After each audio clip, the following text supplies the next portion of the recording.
My father canceled my plane ticket and texted me 2 words. Walk home. I stared at the message for several seconds. Then I laughed. Not because it was funny, because after everything I had done for my family, I finally understood what my father thought I was. A wallet. A backup plan. Someone who would always forgive them. I typed 3 words back. You sure, Dad? He didn't answer. At the time, I was standing beside the departure board at Denver International Airport, holding my suitcase and watching the flight I was supposed to take begin boarding. The family vacation had been planned for months. My parents were celebrating their anniversary. My younger brother, Ethan, was coming with his wife. My sister Claire was coming too. And I had paid for almost everything. The hotel. The rental house. The rental SUV. The dinner reservations. The private tour my mother had been talking about for nearly a year. My father had bought the airline tickets because he said it would be easier if everyone traveled under one reservation. I had reimbursed him for mine the same day. So when the airline employee looked at her computer and said, "I'm sorry, ma'am. Your ticket was canceled this morning," I thought she had made a mistake. Canceled. She checked again. Yes. The cancellation was requested by the person who made the booking. My stomach tightened. I called my father. No answer. I called my mother. No answer. My brother. Nothing. My sister. Voicemail. Then my phone buzzed. My father's message appeared on the screen. Walk home. I read it again. And that's when something inside me changed. For years I had believed my family loved me. Maybe they did. But I was beginning to realize they loved what I could do for them even more. I looked at the confirmation for our vacation. Everything was under my account. The rental house. The SUV. The prepaid activities. The reservations. And suddenly I smiled. Because my father had made one very important mistake. He thought canceling my ticket meant I had lost my place on the trip. He didn't realize I was the person who had paid for the place they were going to. I called the rental company first. Then the hotel. Then the tour operator. And within 15 minutes, I had canceled every reservation that I had personally paid for. I didn't steal anything. I didn't touch their airline tickets. I didn't take back a single dollar I had already given them. I simply stopped providing what they had decided they were entitled to. And that was when my father's phone finally started calling mine. Once, twice, 5 times, then 11 times. I didn't answer. Because I knew something he didn't. This wasn't about a vacation anymore. It was about the truth. And my father was about to learn exactly how much of our family's life had been quietly resting on my shoulders. My name is Emily Carter. I'm 34 years old. And for most of my adult life, I was the daughter everyone called whenever something went wrong. If my parents couldn't cover a bill, they called me. If my brother needed money for his business, he called me. If my sister was short on tuition, she called me. If my mother wanted a special birthday dinner, I paid for it. I never complained. I thought that's what family did. Until the day my father told me to walk home. And that day, I finally stopped confusing love with obligation. 2 weeks before the airport incident, my father had called me about something completely different. He wanted me to co-sign a business loan. His construction company had been struggling for almost a year.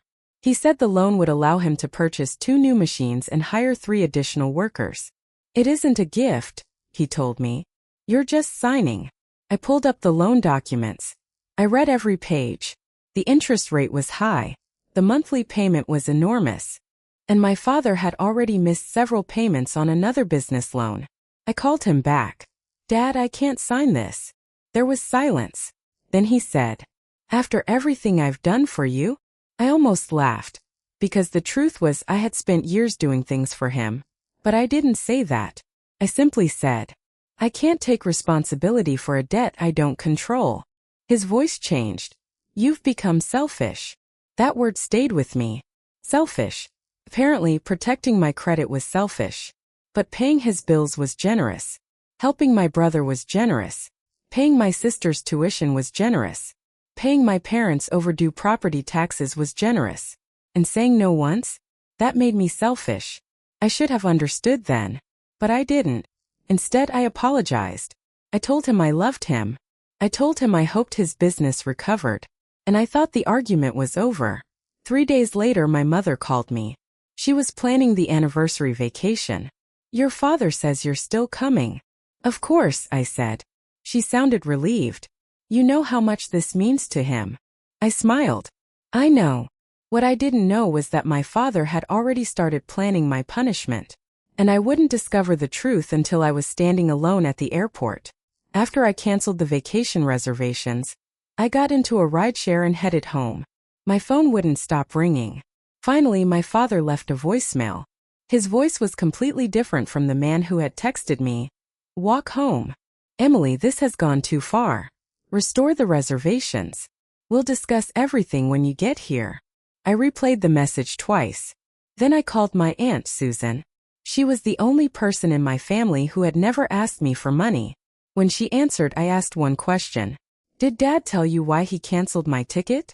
There was a long silence. Then she whispered, You weren't supposed to find out like this. My heart dropped. What do you mean? Susan sighed. Your father told me 2 days ago that he was going to cancel your ticket. Why? Because you refused to sign the loan. I closed my eyes. So this was planned? Yes. I didn't speak.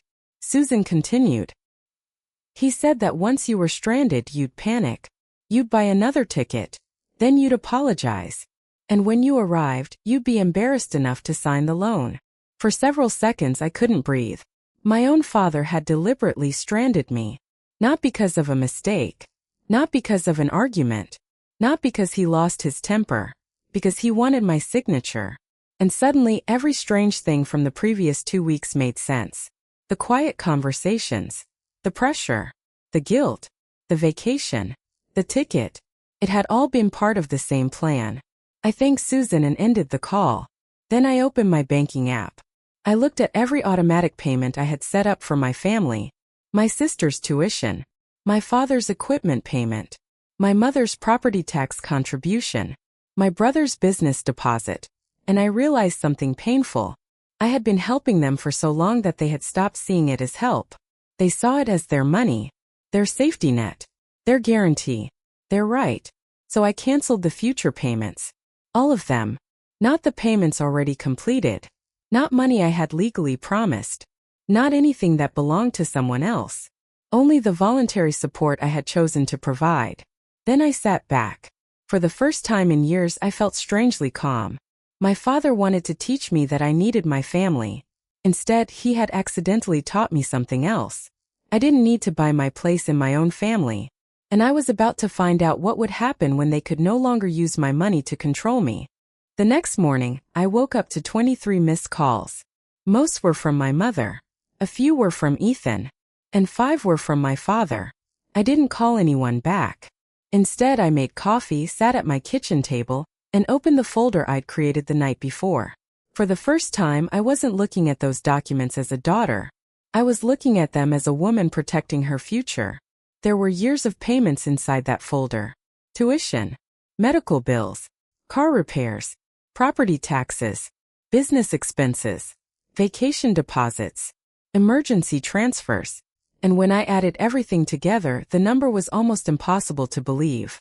I had given my family more than $180,000 over the years. Not loans. Not investments. Gifts. Help.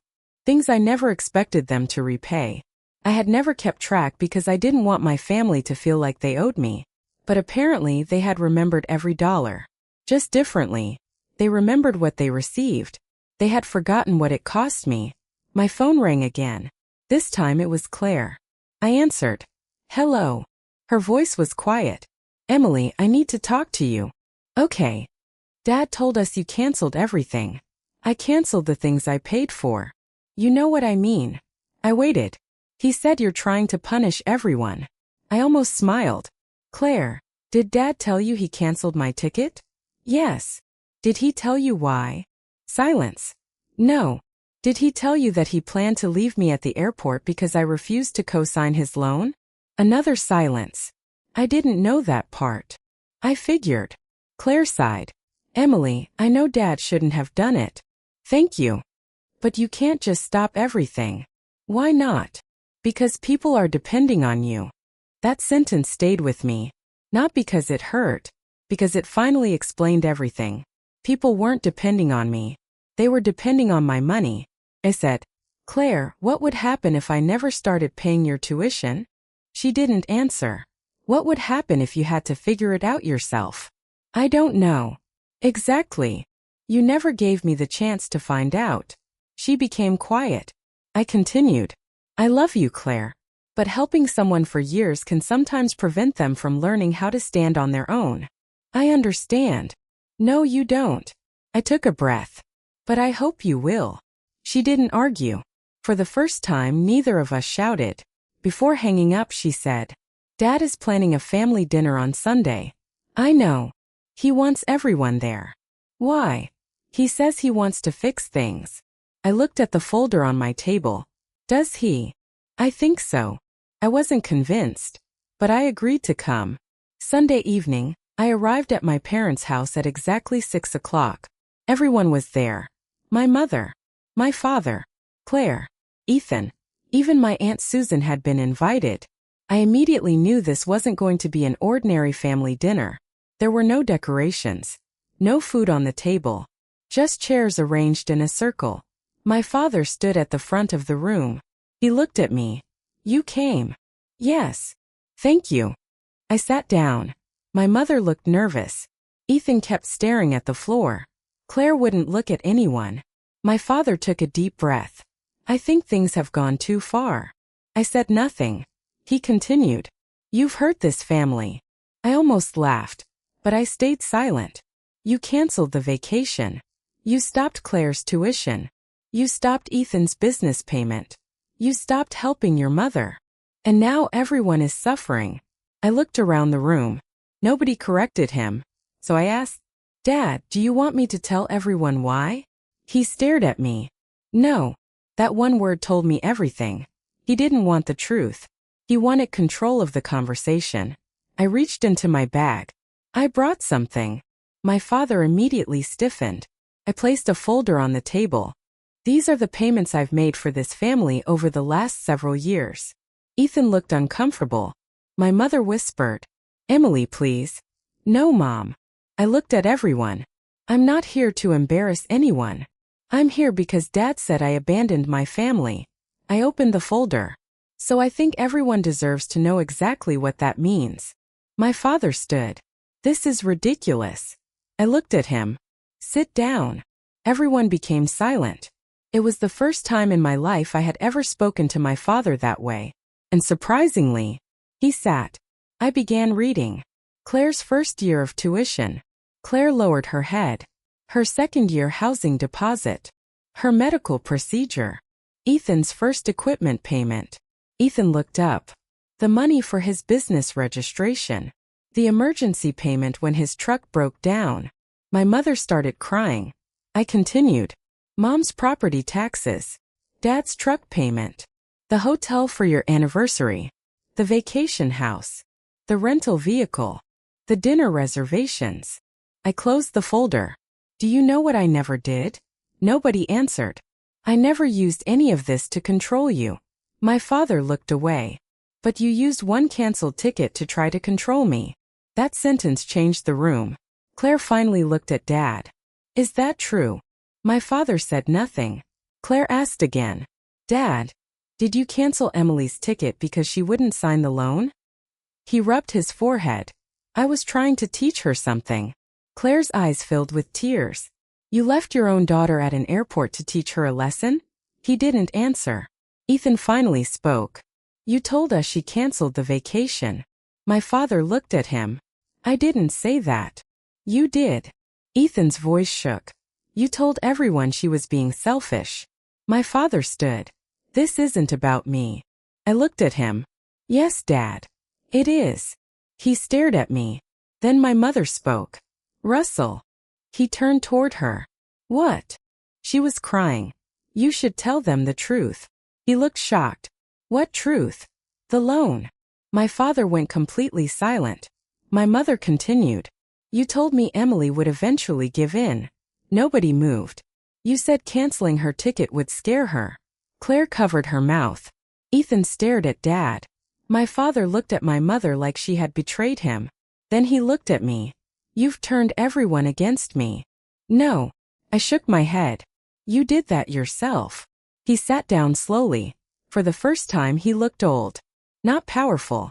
Not angry. Just tired. Then he said something I never expected. I was afraid. I looked at him. Of what? Losing everything. His voice cracked. The company was struggling. I knew. No.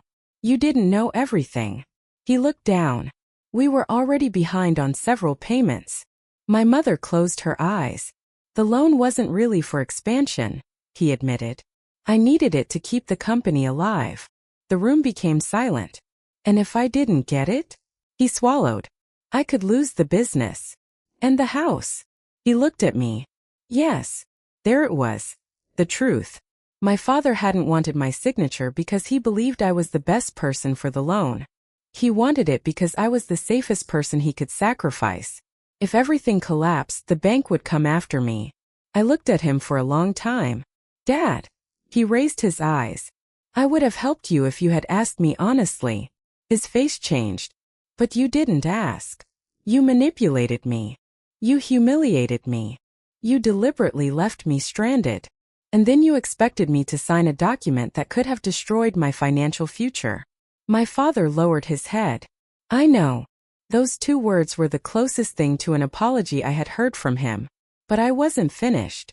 I am not taking back the money I've already given you. My father looked up.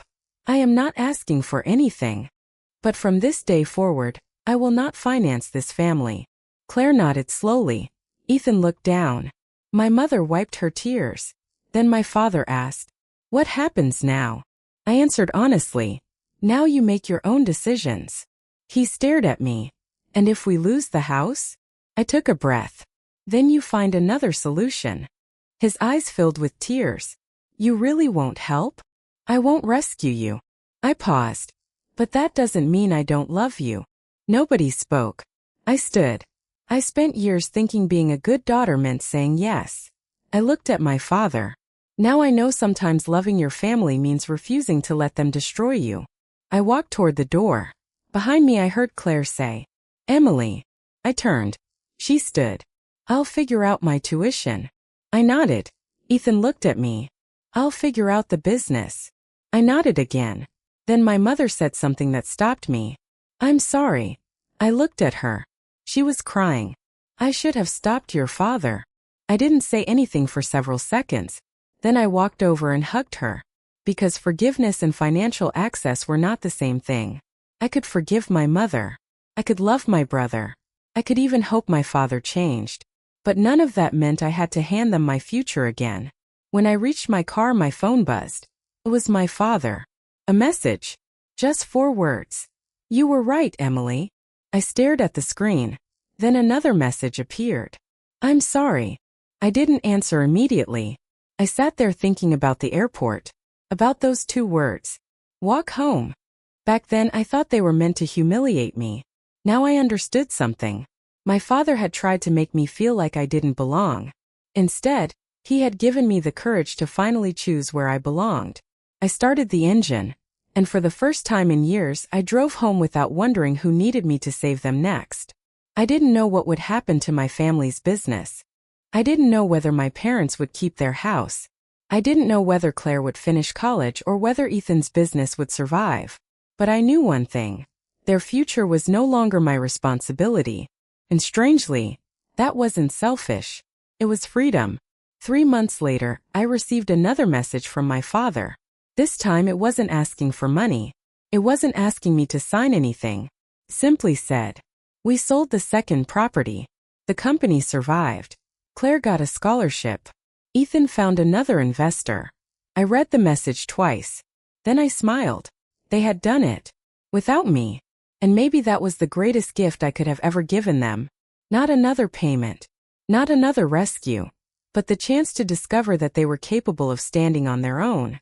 As for my father, he never told me to walk home again. Because he finally understood something I had spent years trying to explain. Family isn't supposed to be a debt you spend your whole life paying. And love isn't measured by how much you're willing to sacrifice. Sometimes the strongest thing you can say to the people you love is simply, "No." And sometimes, That single word is the beginning of everyone's healing. I still love my father. But now I love him without being afraid of him. And that difference changed everything. If this story touched your heart, or reminded you of someone who had to learn the hard way that love should never come with conditions, I hope you'll stay with us for more stories like this.